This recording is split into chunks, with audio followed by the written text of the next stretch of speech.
Qué bueno poderlos tener conectados. De verdad, la gran invitación a los que están aquí en Bogotá es que puedan venir, acercarse y podamos gozar y disfrutar de su presencia. Bueno, les estaba diciendo que el tema de hoy es decisiones y les estaba hablando acerca de una frase que a mí personalmente me encantó. Temer es una reacción, porque ¿quién no ha experimentado temor en la vida? En diferentes situaciones, aún hasta por cortarse un dedo, uno puede experimentar temor. Por ver sangre ya uno se llena de miedo y puede pensar que se está desangrando, ¿cierto? O sea, el temor es una reacción humana. Pero hay momentos donde nosotros decidimos si cultivamos ese temor o si decidimos asumir con coraje una determinada situación en nuestras vidas. Y les decía que esta frase célebre fue pronunciada por un hombre que a mí siempre que tengo la oportunidad de saber algo de su vida, me encanta, me inspira. Se me hace un líder maravilloso que impactó la historia de la humanidad. Y quiero hablarles en esta mañana como preámbulo de alguien que sin lugar a dudas, como les decía, marcó la historia. Fue alguien que tomó decisiones determinantes. Y estamos hablando de Winston Churchill. ¿Sí conocen a Winston Churchill? Bueno, para quienes lo conocen, para quienes no lo conocen, hoy vamos a aprender un poquito sobre su historia. Y para quienes sí lo conocen, hoy vamos a recordar episodios muy importantes en su vida que pueden ser muy dicientes para nuestro mundo actual. Winston Churchill fue nombrado primer ministro de Gran Bretaña el 10 de mayo de 1940. Justo ese día que él fue nombrado primer ministro de Gran Bretaña, ese día Hitler estaba emprendiendo una avanzada de ataque a todo el sudoeste de Europa. ¿Puede ser una coincidencia? No lo sabemos, pero sabemos que en Dios no hay coincidencias. Cuando justo Hitler se estaba levantando para conquistar Europa, se estaba levantando él como primer ministro de Gran Bretaña. Pocas semanas del nombramiento de Winston Churchill como primer ministro, ya Hitler había conquistado Francia, Bélgica y Holanda, y tenía un ejército fortalecido, numeroso y que estaba impactando gran parte de Europa, frente a un ejército que estaba un poco menguado en comparación al ejército alemán, que era el ejército de Inglaterra. Tuvo frases bien importantes. Él dijo: defenderemos nuestra isla, cuéstenos lo que nos cueste. Lucharemos en las playas, lucharemos en las calles, lucharemos en las ciudades, pero jamás nos rendiremos. Fue una de sus frases también emblemáticas. De 1940 a 1945, 5 años, Hitler y Churchill tuvieron todos los días el deseo de acabarse el uno al otro. Ese era el gran propósito: ¿quién vence a quién? Y este duelo entre estos dos grandes personajes que marcaron la historia es conocido como el duelo de el águila y el león. Y no porque el águila o el león necesariamente estuviera hablando de la esencia de estos dos personajes, sino por los símbolos y los países que estaban representando. El águila era el símbolo nazi. Y el león, ustedes saben que es el gran símbolo que representa a Gran Bretaña. Pero quiero que antes de ver cómo las hazañas y las grandes decisiones que marcaron la humanidad en este hombre, a través de este hombre, vayamos un poquito a la vida, porque siempre es bueno conocer qué hay detrás de ese gran personaje que tuvo frases tan célebres y que ha sido tan popular en la historia. Algo importante en la vida de Churchill es que él nació en una familia noble. O sea, él venía de cuna de oro. Su mamá estadounidense y su papá era un noble inglés. Creció en un castillo muy bonito y se acostumbró a que le hicieran todo. O sea, para cada cosa tenía una empleada. Y es de esos niños bonitos que visten lindo. Y llegó un tiempo en el cual, siendo niño, creció y lo internaron. Estuvo en un internado y se distinguió por ser una caspita en el internado. Era súper indisciplinado, cansón, irresponsable y tenía pésimas notas. Y su papá lo consideraba un estúpido. Qué chévere empezar uno con esas definiciones desde casa, ¿cierto? Así, o sea, nadie daba un peso por Winston Churchill. Típico niño consentido, mamón, rebelde, hijo de papi y mami. Aparte de todo, nada bueno en su colegio, en sus notas, y un indisciplinado que no se lo aguantaban en el internado. Pero resulta que con el tiempo, obviamente este niño fastidioso, cansón, rebelde, tanto brutico, sorprendió. Resulta que su papá dijo, no, este chino hay que enderezarlo porque no se lo aguanta nadie. Metámoslo a la milicia, que se meta al ejército, vamos a meterlo a que haga carrera militar. Y lo metieron al ejército, pero para sorpresa de muchos, cambió totalmente su personalidad. Y el que era un indisciplinado, rebelde, fastidioso, malas notas y estúpido por parte de su papá, considerado estúpido por parte de su papá, empezó a asumir con responsabilidad y entereza su carrera militar. Tanto que fue alguien que se distinguió en sus tropas y hubo 3 batallas en las que él tuvo un papel bien importante. En 3 guerras, una en India, en Sudán y en Sudáfrica. Y empezó a destacarse como un gran militar.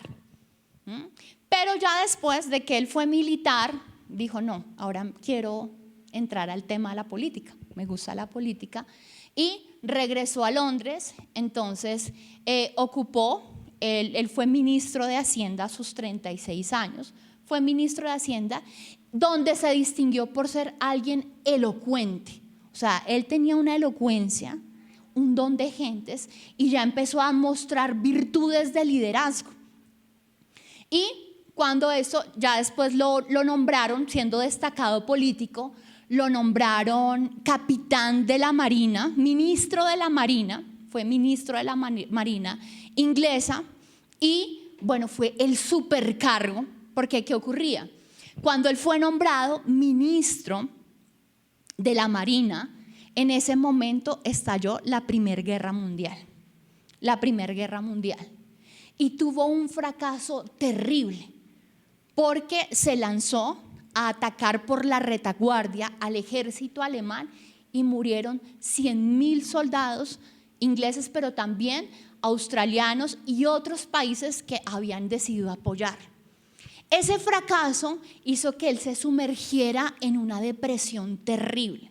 Se sentía fracasado, y cuando llegó, muchos afirmaron que ese fracaso que él había tenido lo estaba sepultando su carrera política. O sea, estuvo sumergido terriblemente. Y me llama la atención porque fíjense esta frase célebre también conocida por él. Dice, el éxito es la capacidad de ir de fracaso en fracaso sin perder el entusiasmo. Pero lo está citando una persona que supo lo que es estar sumergido en la depresión. Y saben, solo quienes viven heridas de guerra, solo quienes viven las heridas de la vida, es quienes después pueden, cuando se levantan, tener frases célebres y poder inspirar a otras personas. Si tú no vives momentos de dificultad, o sea, como que tus frases célebres no tienen peso, nos está enseñando este personaje que el éxito es la capacidad de ir de fracaso en fracaso, pero ¿qué? Sin perder el entusiasmo. En algún momento no perdió el entusiasmo, sí lo perdió, pero supo sobreponerse al fracaso y supo sobreponerse a su depresión. Ya tiempo después de que él se sobrepone a este fracaso, a esta depresión en la que se sumergió, él decide algo, él dice, no, yo voy a volver a las tropas. y decidió unirse con el ejército, creo que era escocés, nuevamente en las filas del ejército, estuvo allá por un tiempo. Después de 6 meses de estar en el barro, porque era alguien apasionado estando en la guerra, o sea, él se sentía cómodo con el fusil en plena batalla, como estando en el baño de su casa.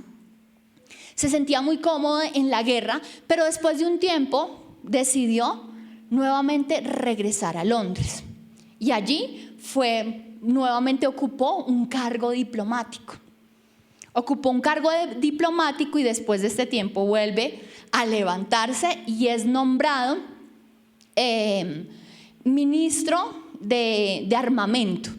Él es nombrado el ministro de armamento. En ese momento, pues, cuando él es nombrado, también están viviendo una situación particular en Gran Bretaña.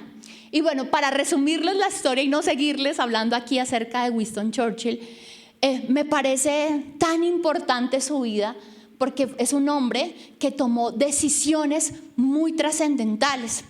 Cuando Alemania había tenido tanta fuerza y él es nombrado primer ministro de Gran Bretaña, ustedes saben que primer ministro es presidente, como si fuera aquí colombiano en Gran Bretaña, porque allá existe lo que es la monarquía, el reinado, y el primer ministro denominado es el que es presidente de Gran Bretaña. Él asume las riendas de este país, pero no la tiene fácil, porque el ejército alemán, pese a que habían perdido en la Primera Guerra Mundial, ya estaba muy fortalecido y tenían aliados muy importantes, dentro de ellos los japoneses. Y ya habían invadido, atacado Francia y países claves de Europa que estaban disminuidos frente al avanzar nazi. Y cuando inició él, cuando tomó el liderazgo, realmente estaba muy disminuido frente al ejército alemán. Pero siempre tuvo una consigna: victoria, victoria, victoria. No nos rendiremos. Y era una persona que todo el tiempo estaba alentando a sus tropas.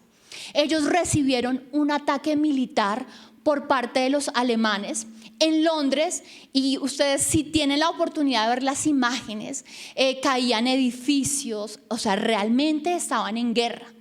Pero en ese tiempo surgió una frase que tenían los londinenses en mente: Londres, vamos a aguantar hasta donde nos sea posible. Y él empezó a inculcar frases en el corazón de los londinenses, en el corazón de los británicos. Y mientras Hitler pensaba que con cada ataque que realizaba sobre ellos el ánimo se iba a disminuir, este hombre se iba recorriendo los barrios, calles, y lo veían yendo a visitar a sus ejércitos, alentándolos, siempre con una sonrisa en sus labios y sin perder el entusiasmo, a pesar de que estaban en desventaja, a pesar de que estaban perdiendo la guerra. Hubo varias diferencias que me llamaron la atención frente al liderazgo o la postura de Hitler versus la postura de este león llamado Churchill. Y es que mientras ninguno de los dos eran estrategas, Churchill era un aficionado de la guerra, pero siempre tuvo algo muy importante, y es que le gustaba consultar a su equipo de trabajo. Le gustaba tener un consenso de ideas antes de ir a atacar. En cambio, Hitler silenciaba todos aquellos que decían cosas contrarias a las que él quería escuchar. También algo muy importante es ese deseo de alentar siempre a la gente. Y Hitler me impactaba, que decía que cuando estaban viviendo tiempos difíciles con Alemania, decía: a mí no me importa si se mueren, no se lo merecen. O sea, fíjense la diferencia de liderazgo. Mientras el uno se involucraba con la gente, trabajaba para la gente, el otro simplemente quería era engrandecer su ego y conquistar para que su nombre fuera enaltecido. Pero el otro siempre estaba trabajando en equipo. Hitler jamás consultaba a sus aliados para hacer invasiones, para atacar. Mientras Churchill le parecía importante siempre el trabajo en equipo. Y ustedes saben del ataque a Pearl Harbor, recuerdan, si han visto la película. Para Churchill, como para Hitler, fue una buena noticia. ¿Por qué? ¿Por qué fue una buena noticia? En el caso de Hitler, porque en ese momento el que atacó Pearl Harbor era Japón. Y Japón era aliado de los alemanes. Pero para Winston también fue una muy buena noticia, porque hasta ese momento los Estados Unidos no habían querido involucrarse en la guerra. Entonces, esa fue una gran oportunidad para él acercarse a Roosevelt y decirle: necesito que unamos fuerzas. Hay un enemigo que se está levantando poderoso y tenemos que hacer algo, o si no, va a acabar con media humanidad. O si no, mire qué es lo que está haciendo con los pobres judíos y todo el holocausto. Lo hace y se alía con Roosevelt y con Stanley, que era el presidente, bueno, no sé cómo llamen, al que estaba liderando en ese momento Rusia, con los rusos, y decide entrar en consenso con estas dos naciones y deciden atacar a los alemanes en África, y así es como empiezan a tener victoria. Poco a poco se lanza con ellos. Hay momentos donde tiene que bajar en su liderazgo y dejar que Roosevelt y Stanley tomen decisiones de guerra, pero para él siempre fue muy importante el consultar, el unirse, el tener ideas que pudieran llevar a ser más asertiva el avance en la guerra que ellos estaban teniendo. ¿Y qué veo en este hombre? Un hombre que siempre estuvo dispuesto a tomar decisiones que no fueron fáciles. A pesar de que estaban disminuidos, nunca se dio por vencido. Siempre para él la gente fue muy importante. Siempre procuró mantener el ánimo. Y esto hizo que, aunque eran dos líderes tan importantes, el águila y el león, fueron líderes tan trascendentales, obtuvo la victoria aquel que, antes de buscar extender su ego, ganar poder para sí mismo, ganó aquel que siempre tuvo en su corazón el deseo de servir a su comunidad y de no pensar en venzo yo, sino vencemos como comunidad. Y pues lo que hizo este hombre realmente, que guardó a la humanidad del terror de este tirano como fue Hitler. ¿Y por qué les estoy hablando acerca de Roosevelt? Precisamente porque el tema que vamos a estudiar en esta mañana nos habla de decisiones. La vida, a lo largo de que la experimentamos, nos va a presentar diferentes caminos. Caminos empedrados, caminos con espinos, caminos que tienen dificultades. Pero algo importante es que nuestras decisiones deben ser un reflejo no de nuestros temores, sino tienen que ser un reflejo de nuestra esperanza. Y eso es lo que va a marcar la diferencia. Que vengan situaciones difíciles, todos los días los vamos a enfrentar de diversas maneras. A nivel económico, a nivel familiar, a nivel de salud. Siempre la vida nos va a presentar desafíos que nos van a querer aplastar, que nos van a hacer sentir que no podemos, que no estamos capacitados, que no tenemos las fuerzas, que no tenemos la pericia, que no tenemos una cantidad de cosas. Pero podemos tomar la decisión de dejarnos guiar por el temor, que el temor sea nuestro consejero número uno, o podemos dejar que sea el Señor el que dirija nuestras decisiones y que ellas estén basadas en la esperanza que tenemos cada uno de los que estamos aquí presentes en sus promesas. Quisiera que fuéramos por un momento a 1 Samuel, capítulo 30, versículo 1 al 31. Dice: 3 días después, cuando David y sus hombres llegaron a su casa en la ciudad de Siclag, encontraron que los amalecitas habían asaltado el Negev y a Siclag. Les voy a resumir un poquito la historia porque está bastante extenso el texto. ¿Qué ocurrió? Venía David de tener un gran éxito con su ejército, de conquistar, y resulta que llegan a un lugar donde estaban instalados que se llamaba Siclag. Y cuando llegaron, oh sorpresa, que los amalecitas habían llegado a saquear este lugar, se les habían llevado todas las pertenencias y se les habían llevado a las mujeres y a los hijos. Cuando los soldados llegaron y vieron que habían arrasado con todo, pero lo más importante, se habían llevado a los niños y a las esposas, todos se llenaron de un inmenso dolor. Empezaron a llorar. Y quiero que ustedes puedan trasladarse a ese momento porque debe ser muy triste la escena. Vienen de un gran momento de victoria y cuando llegan no hay hijos, no hay esposas. Los amalecitas les han acabado absolutamente con todo. Y hay situaciones en la vida donde muchas veces se nos presentan esos problemas, como que parece que lo hemos perdido todo, como que parece que el enemigo ha ganado sobre nuestras vidas, como que nuestras finanzas no avanzan, como que en nuestras familias hay caos, hay dificultad, hay peleas. El pecado ha tocado las puertas de nuestra casa en un hijo o en una persona que amamos.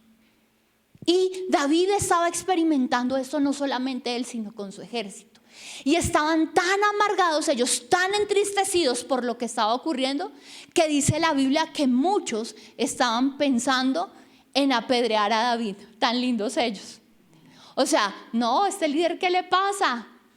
Por estar detrás de él, por estar detrás de este hombre que de pronto Saúl está persiguiendo para matar, mire lo que nos está pasando. Y es como una tendencia muy humana, una tendencia muy natural. Cuando nos pasa algo, empezamos a buscar terceros para justificar lo malo que nos está pasando o para culpabilizar. Y fue lo que hizo el ejército. Eso es culpa de David. ¿Quién sabe en qué anda? Y miren lo que nos pasó. Se nos llevaron la mujer, se nos llevaron los hijos y aparte de todo se nos llevaron las pertenencias. Pero aquí va la primer decisión trascendental que tomó David y que es la primera que como familia ON quiero que nosotros atesoremos en nuestro corazón cuando se presenten dificultades. Cuando la vida nos presente disyuntivas, hay una elección, hay un camino que siempre debemos tomar. Y dice, pero David encontró fuerzas en el Señor, su Dios. Entonces le dijo a Abiatar el sacerdote, traedme el efod. Así que Abiatar lo trajo y David le preguntó al Señor, ¿debo perseguir a esta banda de saqueadores? ¿Los atraparé? Y el Señor le dijo, sí, persíguelos, recuperarás todo lo que te han quitado. Lo primero aquí entonces es que David decidió consultar a Dios. Cuando no sabemos qué hacer, cuando no sabemos qué camino tomar, cuando el camino se ve empedrado, cuando no se ve como un final, no se ve un destino claro, algo que debemos hacer es consultar al Señor. Y sé que parecería algo obvio, y sé que parece algo cotidiano que escuchamos, de consultar a Dios. Pero saben, nuestra tendencia natural, nuestra tendencia humana es lo que menos quiere hacer cuando se siente estresado. Ay no, yo ahorita qué voy a ir ahora, no, yo qué voy a hacer, ahora cómo voy a pagar ese recibo. Y empezamos a ver las situaciones y empezamos a ver ese hijo que tiene problemas y empezamos a sumergirnos y como se nos olvida, empezamos a llamar y a contarle el problema a fulanita. No, yo antes de buscar a Dios, yo necesito poder desahogar mi problema con alguien. Y esperamos refugiarnos en ese alguien para ver si en ese alguien vamos a encontrar alguna solución. Y tomamos caminos equivocados porque consultamos y consultamos y se nos olvida que el primer paso que debemos tomar es consultar a Dios. Pero ¿por qué hay que consultar a Dios? ¿Saben? Hay algo muy especial que ocurre cuando oramos. Y es que en la oración Dios tiene el poder de calmarnos, de aliviarnos, de traer paz y seguridad a nuestro corazón.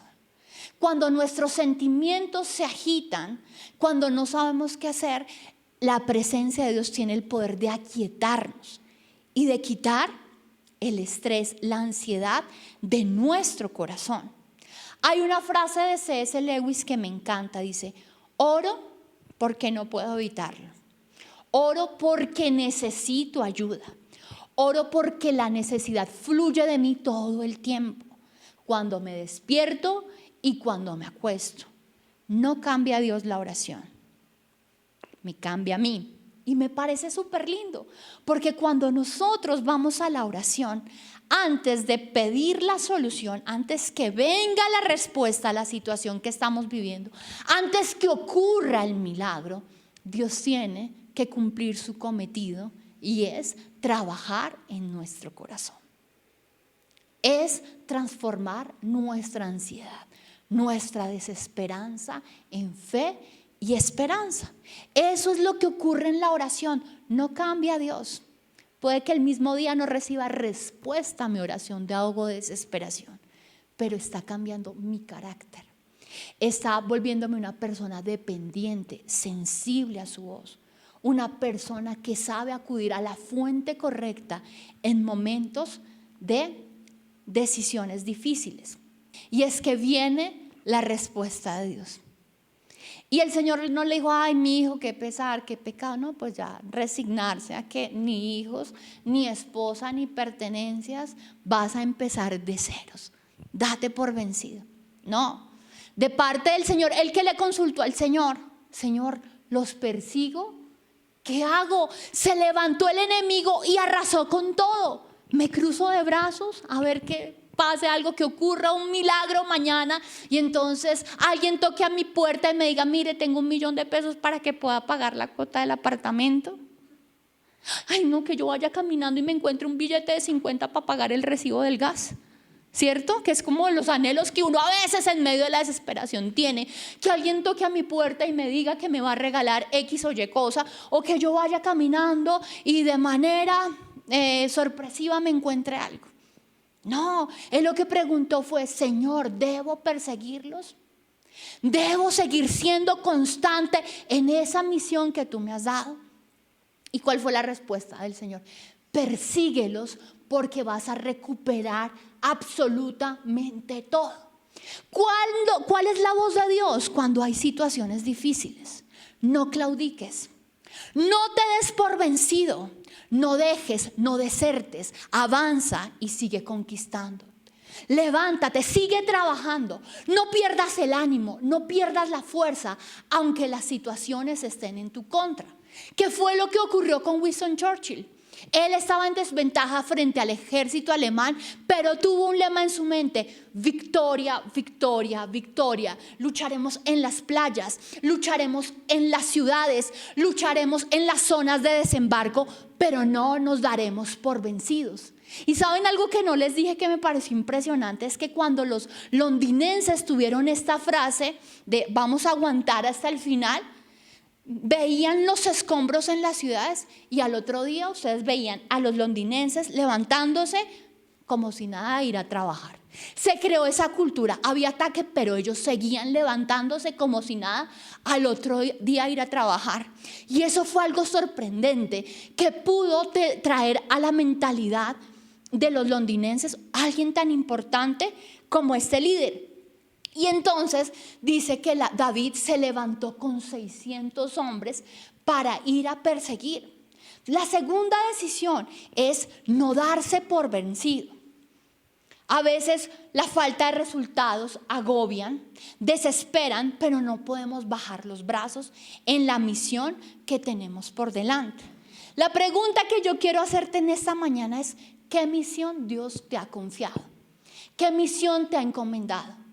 Puede ser con tus hijos el sacarlos adelante, aconsejarlos espiritualmente, guiarlos en su vida. Y a veces ellos parecen muy rebeldes y tú ya estás pensando en abortar la misión. A veces puede ser un trabajo, un proyecto a través del cual el Señor quiere bendecirte financieramente, pero como no has visto los resultados que esperas, estás diciendo, esto ya no es para mí. Tal vez es un llamado, el Señor te está llamando a que hagas algo especial en su obra, en diferentes en lugares, momentos, con personas, y simplemente tú dices, no, yo tengo tantos problemas en mi carácter, yo me veo a mí mismo, y que voy a ayudar a otras personas si a mí mismo me falta la fe para poder sacar adelante X o Y cosas en mi vida. Pero algo importante es no abortar la misión, sino tomar la decisión de no darme por vencido. seguir sacando a nuestros hijos adelante, sostener a nuestras familias y estar firmes en nuestro llamado. Aquí pasa algo muy chévere. Quiero que ustedes se pongan en situación. O sea, llega este ejército, llega David con sus tropas y se dan cuenta que se llevaron niños, que los saquearon, que se llevaron a las esposas. Hay una gran tristeza, desesperanza en su corazón, pero sin embargo David logra animar al ejército y decir, vamos con toda, vamos a ir a conquistar. Y miren algo inesperado que ocurre en el camino. En el camino encontraron a un egipcio en un campo y lo llevaron a David. Le dieron pan para comer y agua para beber. También le dieron parte de un pastel de higos y 2 racimos de pasas, porque no había comido ni bebido durante 3 días y 3 noches. Al poco tiempo recobró fuerzas. ¿A quién pertenece y de dónde vienes?, le preguntó David. Soy egipcio, esclavo de una malecita, respondió.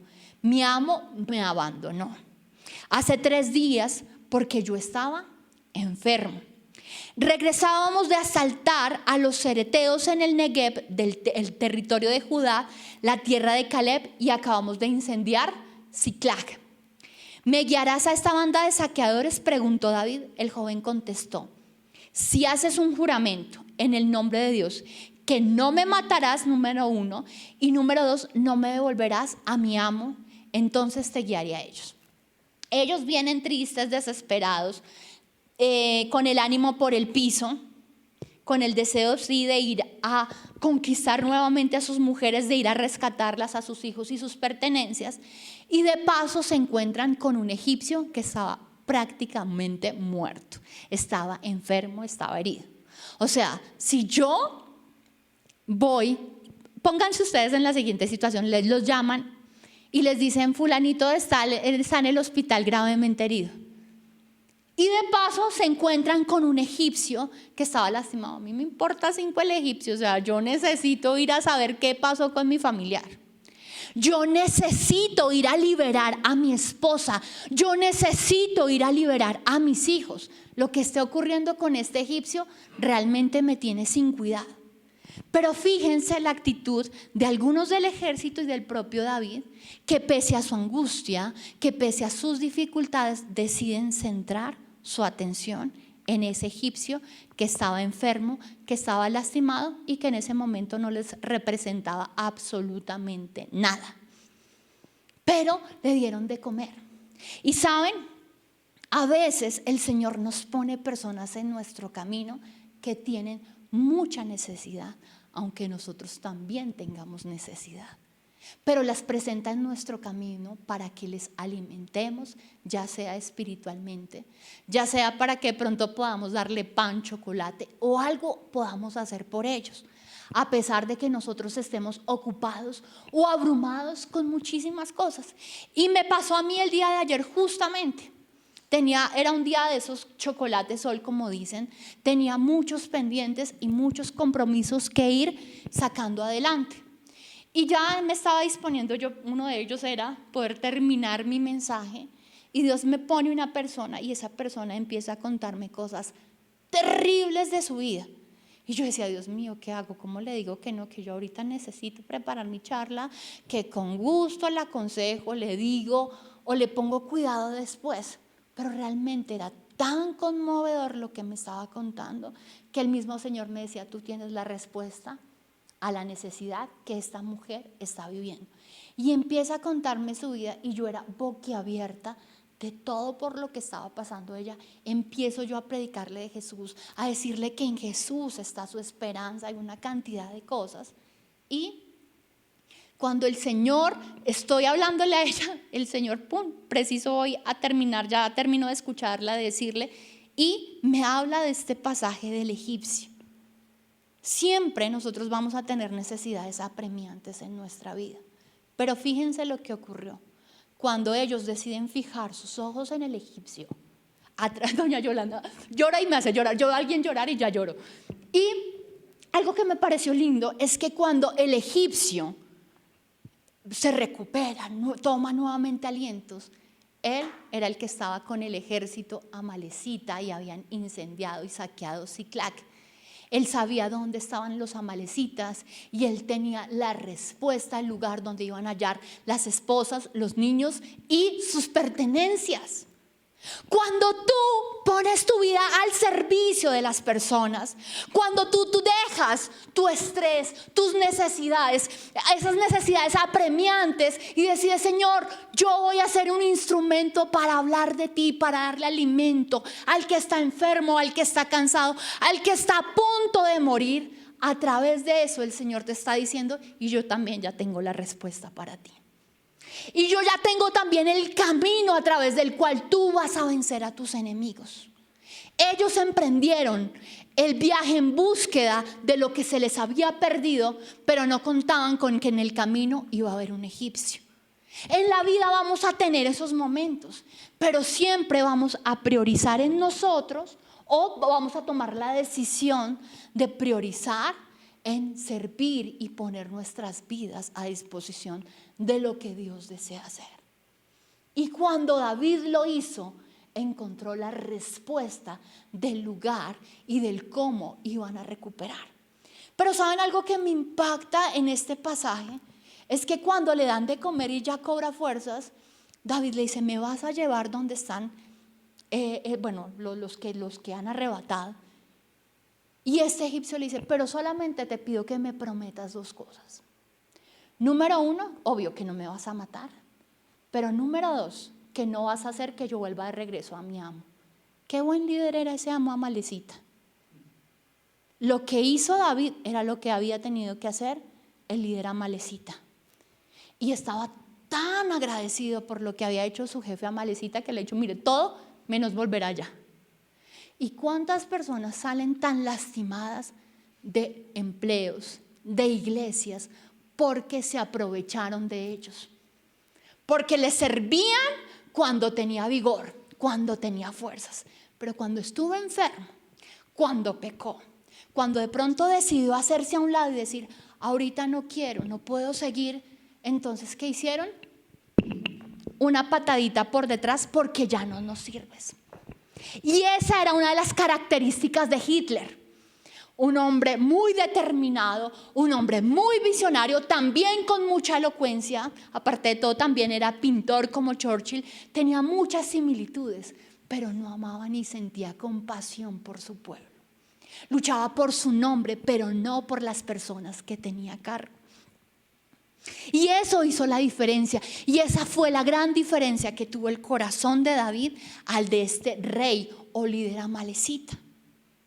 Y algo importante que nosotros debemos entender es que nuestra vida tiene un propósito y es servir a otros. Esa es la tercera decisión importante, servir a otros. Y cuando te hablo de servir a otros, no necesariamente te estoy hablando acerca de ser líder o pastor. En muchos negocios y trabajos, algo que enseñan es, si usted quiere tener éxito en lo que haga, que su trabajo, lo que haga, sea para servir a la comunidad, sea para servir a otros. Ese es el lema de las grandes empresas. Estamos llamados a servir. Estamos llamados a prestar un servicio a las personas. Nuestra vida tiene propósito como servir a los demás. Y eso Jesús lo dijo. El reino de los cielos tiene esa característica. El Señor dijo, en el reino de los cielos el más grande no es el que dirige, no es el que conduce, no es el que da órdenes. El más grande en el reino de los cielos es aquel que sirve. Y prueba de ello, Él un día reúne a sus 12 y les lava los pies como símbolo de servicio. Él vino a servir y entregó su vida en servicio para la redención de nuestras almas. El propósito del hombre o la mujer, cual sea su camino, es servir a los demás. Y cuando nosotros servimos a los demás, entonces estaremos recibiendo también como recompensa la bendición de Dios. Porque parte de servir es buscar el reino de Dios y su justicia. Y cuando nosotros servimos a la comunidad, estaremos hallando de paso también nuestra recompensa. Solo una vida al servicio de los demás merece ser vivida. Es una frase célebre que me encanta. Creo que la dijo Albert Einstein.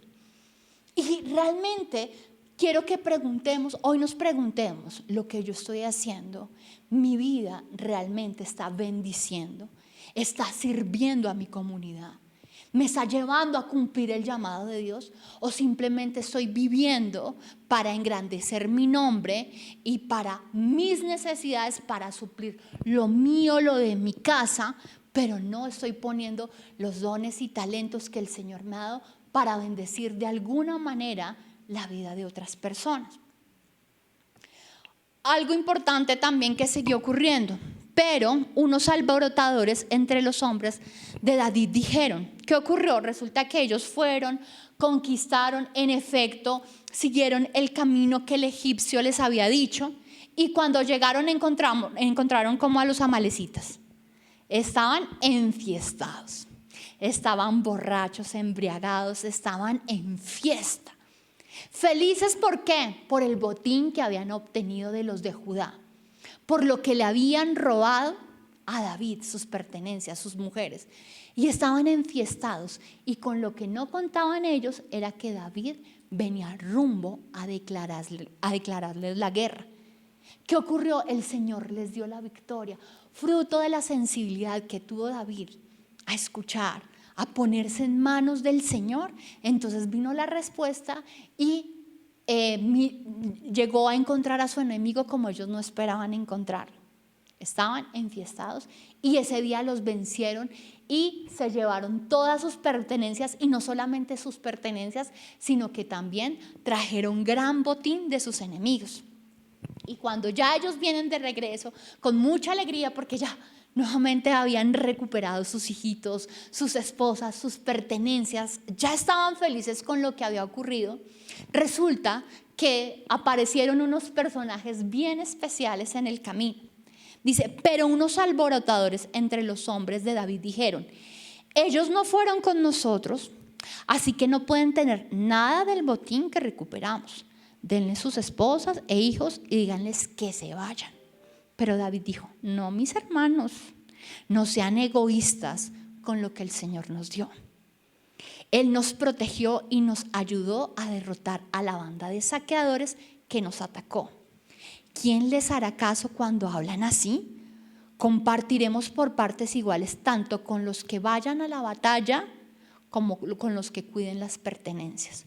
A partir de entonces, David estableció este dicho como decreto y ordenanza en Israel, y hasta el día de hoy todavía se cumple.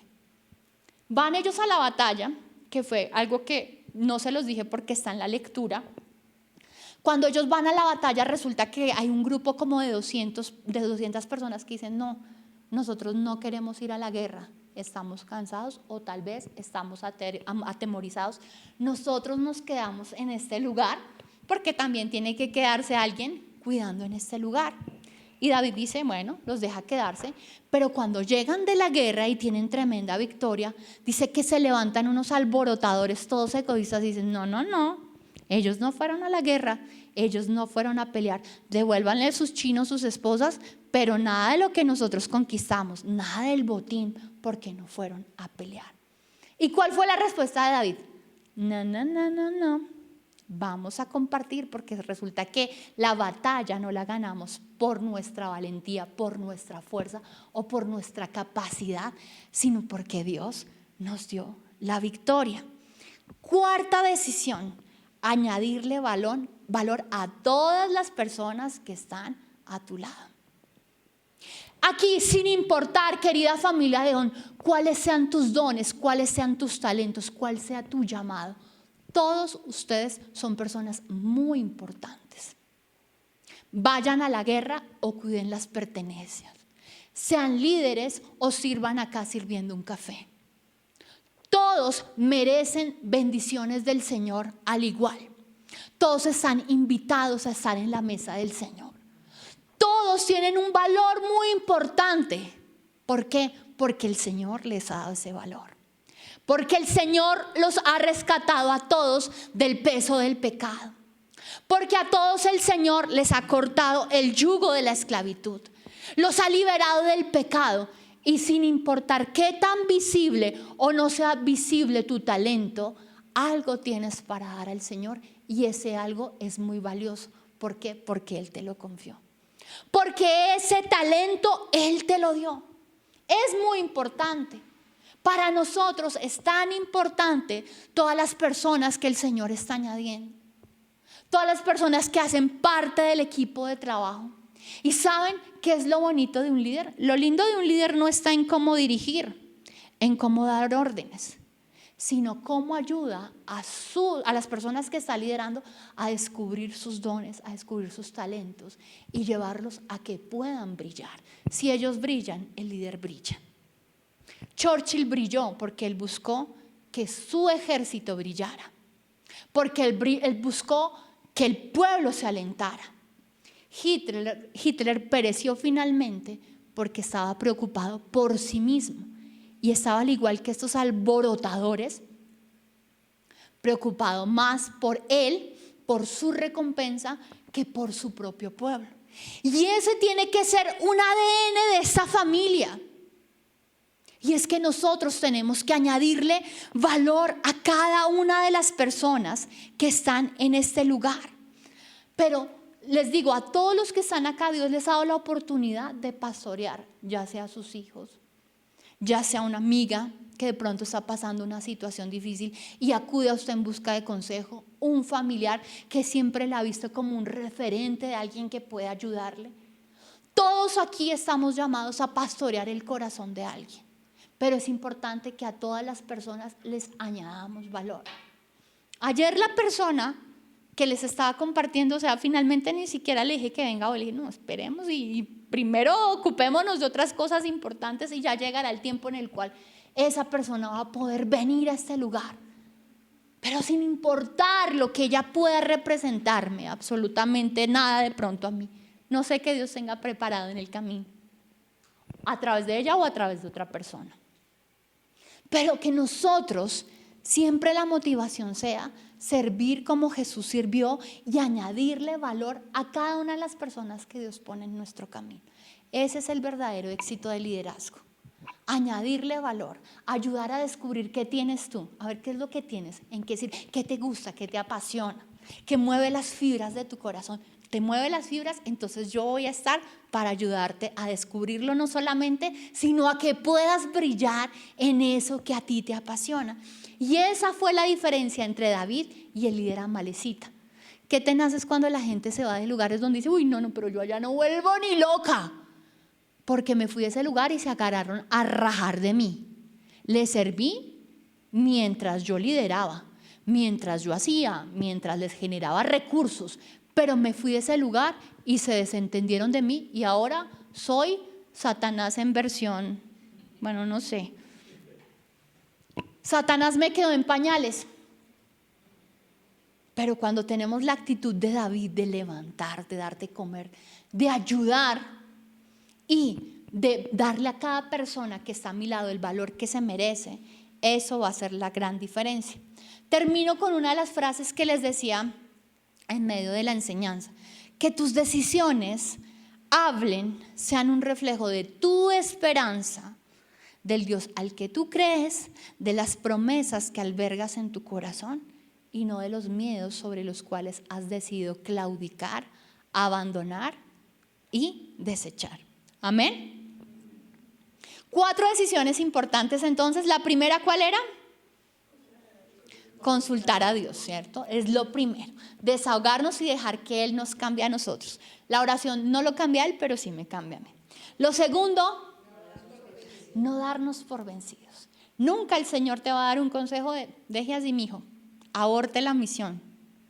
Del Señor vino, vaya, atáquelos porque va a recuperar todo. No darnos por vencidos. Lo tercero, servir a los demás. Nuestra vida solamente tiene sentido y propósito si lo que hacemos está para servir a los demás, independientemente del beneficio o no beneficio que esa persona pueda representar. Siempre voy a recibir bendición de Dios. ¿Y lo cuarto qué es? añadirle valor a cada una de las personas. David pudo haber dicho, sí, tienen razón, tan gallinas, no fueron a pelear, que se abran, no les voy a dar nada, cojan sus chinas, cojan sus mujeres, pero chao. No, el corazón de un verdadero líder siempre le da valor tanto al que fue a la guerra como al que se quedó cuidando las pertenencias. Y fíjense que ellos ni siquiera dijeron que iban a cuidar las pertenencias, pero David todo lindo dijo, no, ellos se quedaron cuidando las pertenencias, digamos que hicieron algo, no mentiras, digamos que ellos hicieron algo, pero aquí todos vamos a recibir bendición, porque es que resulta que la batalla no la gané yo, no la ganaron ustedes con sus armas ni con su fuerza, la batalla nos dio la victoria el Señor. Amén. Vamos a orar.